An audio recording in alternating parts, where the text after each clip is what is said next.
It's time to go back to the 2000s. This is going to be my update for the That's So 2000s project. This is round 2 of that project. So before I get started, I'm going to ask you to do all of the things. Please do these things. You know what they are. You know what they are better than I do. And I do appreciate when you do. Thank you so much for playing along with me. I appreciate it. Now let's talk about the That's So 2000s project.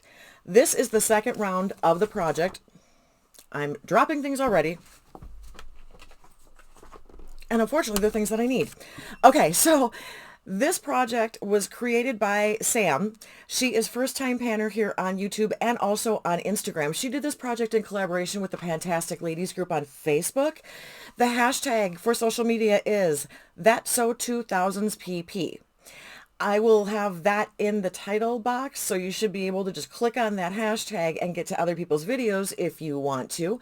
Now, this round started April 16th of 2023 will run through April 16th of 2024. This is the second round she's done. So for this round, what she did was add 10 new prompts. The rules are still pretty much the same. I never did a full finale, and because of traveling last month, I let this kind of slide a little bit. So I didn't have a whole lot of stuff going on, but it's supposed to be randomizing 5 prompts at a time to work on. It's a rolling style project. You can set any goal you want. Yada, yada. The usual stuff. The usual stuff that most people do. All right. So because of the addition, we now have, I have pages of notes, you guys. We have 42 prompts this round. And what Sam lets us do is she lets us do the prompts twice if we so choose with different products. Now, I didn't do that the first round because I actually ended up on the struggle bus as usual. The crazy train needs a bus too. I was trying to get through all of the prompts for the first time. So there was a little bit of a carryover for me. There are a couple of things that I've done a second time. So let's talk about what we've got going on here. The only thing that I had in remaining from the first round of this project was for Delaire's Book of Greek Myths. It's something mythology related, and I brought in the shadow from Touch of Glam in Unicorn Toot. Unicorn mythology. And I had brought this in for 8 uses, and I milked this. Okay, sorry guys, we're going to do some crunching because now I have eyeshadow on my finger and I need a wipe. Not as bad as normal with the noise. But I love this so much that I didn't want to get all my uses in too quickly because I wanted to keep this in as long as possible.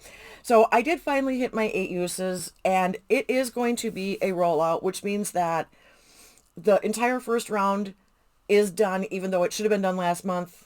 It's officially done for me now. Now, with that, I had a couple of things that I had done for the second time, and I kind of figured, because I knew I was going to do round 2 of this, that instead of considering it the second time from the first round, I was just going to kind of make that my lead into the second round. But here's what we had going on. I had number 6 is the Jonas Brothers, so this is a trio product.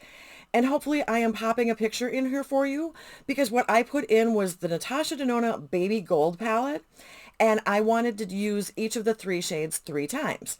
I have completed that goal. That is a finished prompt, and I'm counting that as a finished prompt for the second round.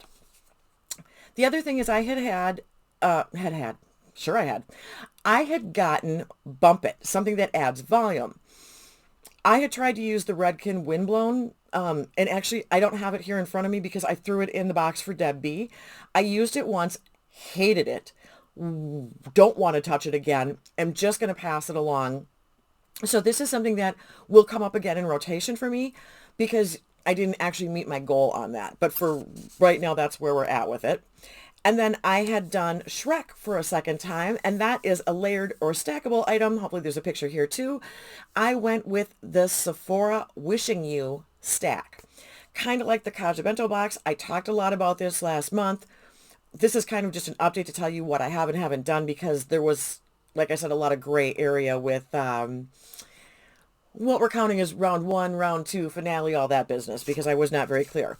But what that means basically is that I have right now, as of this very second, nothing active in this project. So I did pick kind of randomize. I did a number thing on my phone to get 5 numbers. And honestly, I got a cluster. So I got to find different number generators than the one I'm using because it came up kind of strangely.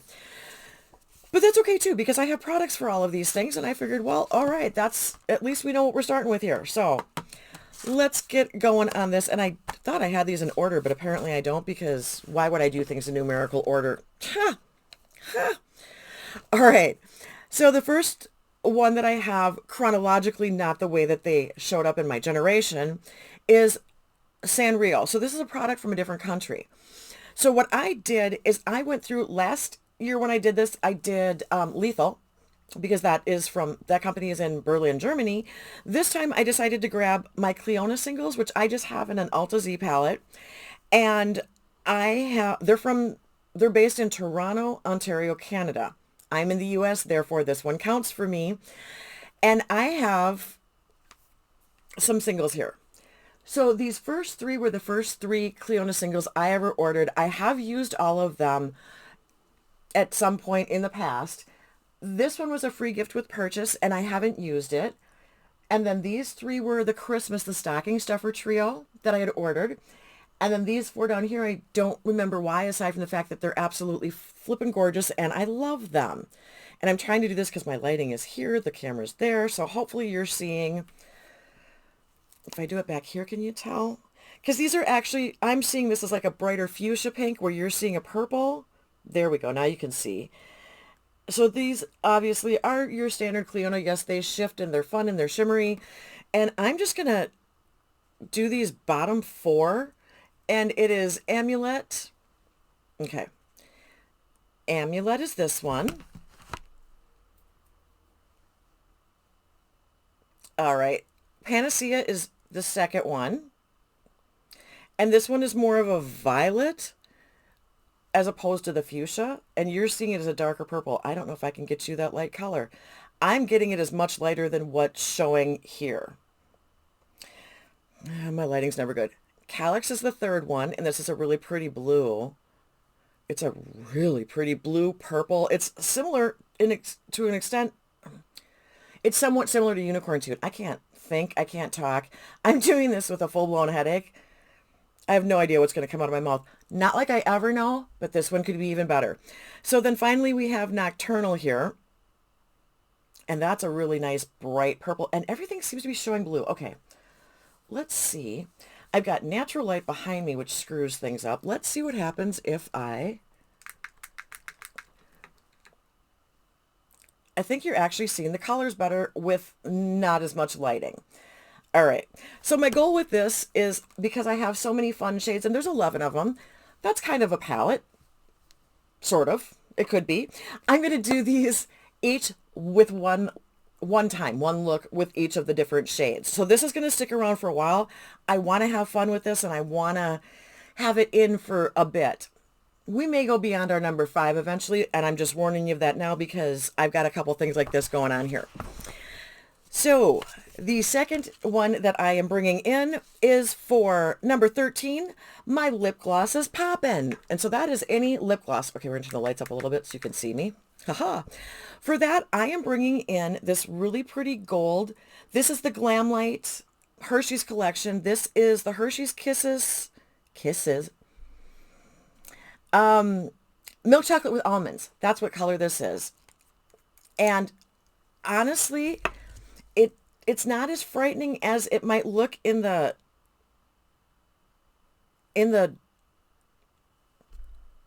tube, jar, bottle, whatever the word is that I can't think of. Oh man, this is going to be bad. So this here is what the gloss is. It's just a really nice kind of it's not as gold as it seems. It's a little bit more tan, so it's a lot more neutral, but it's really pretty. And I am going to bring this in for 20 applications. Okay. We're just going to plug along and pretend that I'm speaking English.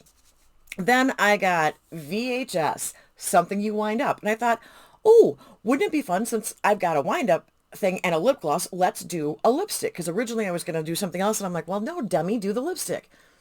Thought, well, I'll grab one that coordinates. I have this old Mary Kay lipstick in Shell, which used to be my go-to color. Do you guys see how little of this is left? I mean, it's just sad. There's not much left there at all. So I am going to bring this in. That's what it looks like. And it's going to coordinate great with the lip gloss. I'm going to bring this into finish because honestly, I need to finish this. There's no point in having a lipstick this small still sitting around in my collection. So that's the goal. The goal is to kind of work those together, finish off that lipstick so I can have another actual real makeup empty. I have way too many lipsticks and lip glosses and things that I do not go through that I need to get better about. So that's the goal. Then I got 17, which is Sims. And this is a product you customized.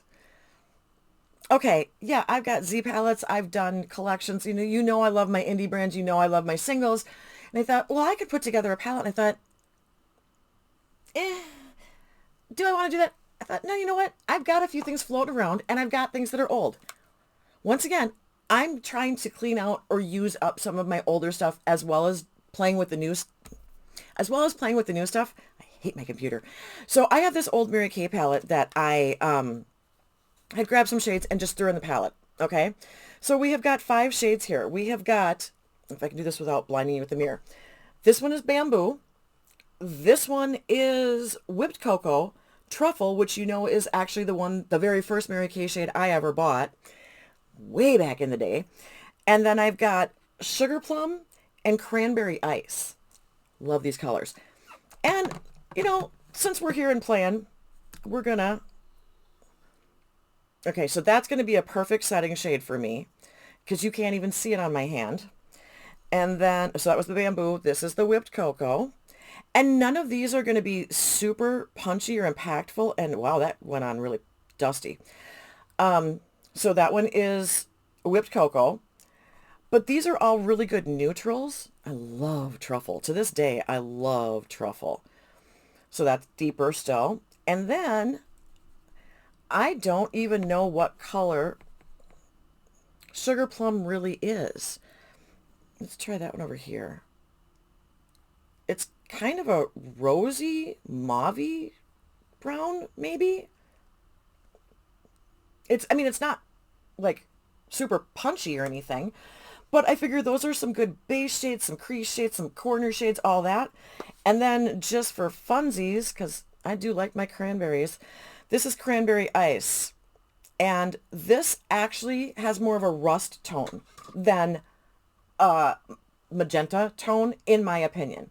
So you can barely see it, but these and the bottom one there are my shades for that. Now with this, what I decided I wanted to do is because these are so neutral and such good base shades, I'm going to use these each twice. I should be able to do that in a relatively reasonable amount of time. Let's just put it that way. The final one that I am going to be bringing in for this month is Hannah Montana. So this is either a day to night product or a duo product. This time what I decided to do was pull out my old Charlotte Tilbury. This is the Film Star Bronze and Glow. This is the mini size. And I've had this for a while. And I have got some decent use on that. Okay, you can see there's still some of the patterning in the highlight side, but there's a dip going on in the bronzer side. And I thought, well, alrighty then. I love this bronzer, you guys. This is a good bronzer for people like me. I don't know how it worked for anybody else, but it is a good bronzer shade for me. That's it right there. And I have no idea why I went that far over instead of, because I like turning my wrist 18 different ways. Now the highlighter, okay, I like my highlights. I like landing planes with my highlights. So I don't think this is punchy. I don't think it's anything crazy. Can you even see it? It's there. But it's decent. It's a nice highlighter. It's subtle. It's classy. It's good. There is not a thing wrong with it. I just like obnoxious. Isn't that a shocker? So my goal on that is 20 uses. And how I'm going to do that is I'm going to count a use for each piece. So if I use just the bronzer, it's going to be 1 use. If I use the bronzer and the highlighter, it's going to be 2 uses. And I'm going to keep track of how many times I use each part. Because like I said, I do like to play with highlighters more. So for me, I'm actually more working on the bronzer side of this. That's kind of my intent. But I know that I can't just neglect this highlighter and let it sit there for a million years and not use it. So I do want to make sure that I'm doing that, which is the reason I'm going to be tracking both parts. And, we'll go to the 20 applications, then we'll see where we're at and if we want to do more or whatever we want to do. But that is my plan for the That's So 2000s project. Now, I did mention this was created by Sam, and I did mention she was first-time panner, but I tell you every single time I talk about her that this is someone you need to go check out. She is gorgeous, super creative too. These 10 extra prompts she added, I was impressed the first time around, but these 10 extra prompts she added are awesome.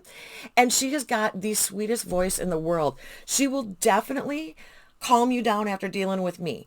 So if you have not seen Sam yet, go over and check her out, and she's going to be linked. The Fantastic Ladies are going to be linked. All of the good stuff is going to be linked down below in the description box. As always, if I can get her into the title, I'll do that too.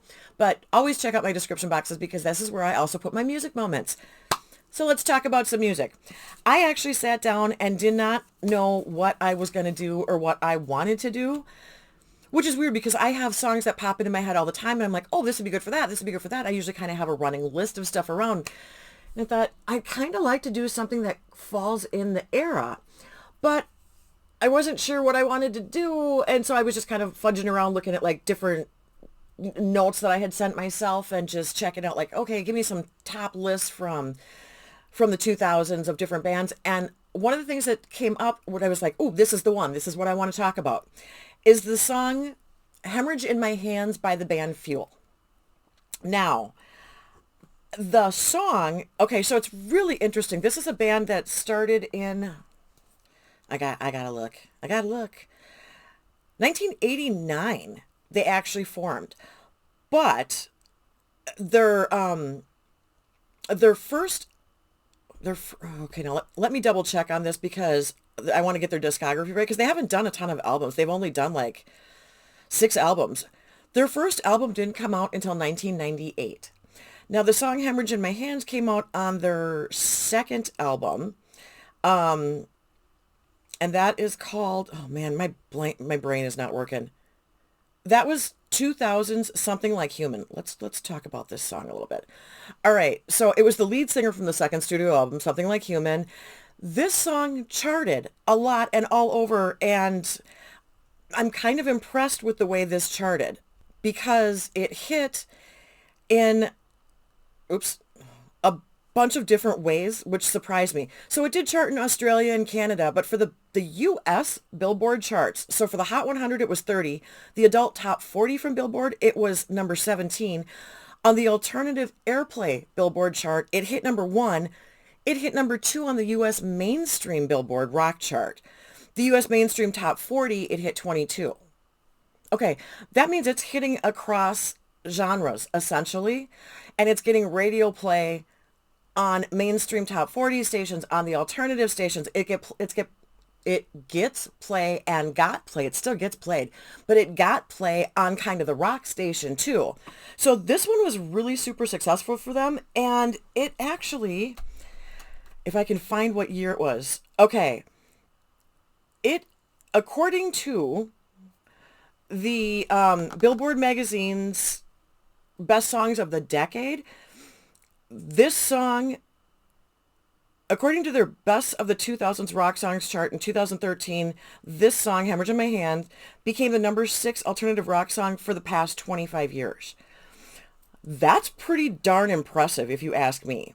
Now, this band is still together, is still around, but has had people jumping in and out of the band for, they're coming, they're going, they're whatever. We have got the guitarist, songwriter, Carl Bell, and then we have got, who else was with it? There was somebody else that was with him kind of from the beginning, but that has been in and out. Jeff Abercrombie. Now, Carl Bell has stayed in, obviously, the whole time. This is kind of his baby. But other people have come, gone, come back, done other things. I know one of the guys went to Saliva. One of the drummers that they had did actually finally pass away. they were recording an album and then they didn't have a singer. This song in particular was covered by Chris Daughtry when he was on American Idol. The Jeff Abercrombie and Carl Bell actually liked it so much they wanted to bring him on as the lead singer for the band. Now, he chose to not, and I think that was announced by like Randy Jackson or something, so this was obviously back in the day then. He decided to not do that. When Daughtry went on American Idol, he had already been performing and had his own band. When he finished with American Idol, he decided to stay with the band Daughtry. He had his own band. It is named after him, but it is not necessarily a solo project. Daughtry was the name of the band he had and still has. I don't know if it's the same members from before and after he was on the show, but it was an option. And I think they actually issued that invitation to him a couple of times. So after hearing him do this song, the two guys that have kind of been the main driving force behind the band offered him a position as a lead singer. And I want to say it was it the Darkness album? I think it was Angels and Devils. I think it was the Angels and Devils album. Anyway, they did find someone else to do that. They did get it confirmed. They did put the album out in 2007. But then they did once again say that if Daughtry decided he wanted to come do that, they would be happy to have him come in as their lead singer, which is kind of cool. So a little bit about Daughtry too, just for those of you that wanted to know. Now, they have had other hits that have charted and that have done fairly well. I know a few of them. I do know a few of their songs. They are known for their hit song Shimmer, which is from the Sunburn album, and that was their first album. Hemorrhage and Bad Day from the Something Like Human album. Falls on Me from Natural Selection. Crapo, I can't get words out. From 2003. Like I said, they have been in soundtracks for a couple different movies.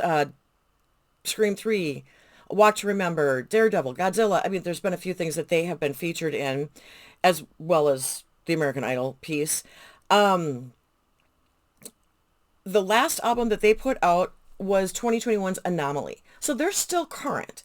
I don't know if there's anything in the works or anything like that. Like I said, I just get snippets here and there and jump back and forth and just try and find weird little facts to throw in with you and like some of the charting stuff, things like that.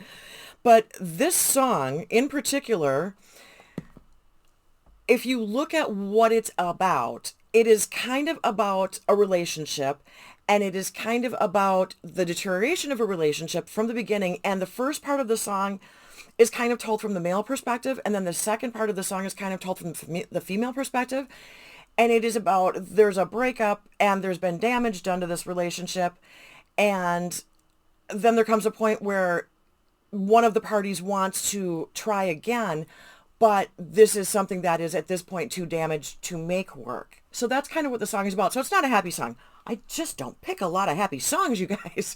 And I don't even think about that when I'm picking them. It's just, I think maybe the breakup songs are the ones that are the most emotive, and those are the ones that then hook me the most. I don't know. I really like that raw factor in my music, which is one of the reasons that I like a lot of bands when they're starting out or their early garage day type of stuff. I love that sound. I love that so very, very invested sound when it comes to music. I want your heart and soul in there. You know, even if you're singing about silly stuff, I want you to be believing in it and to be that hungry type of band. And that's kind of what I look for.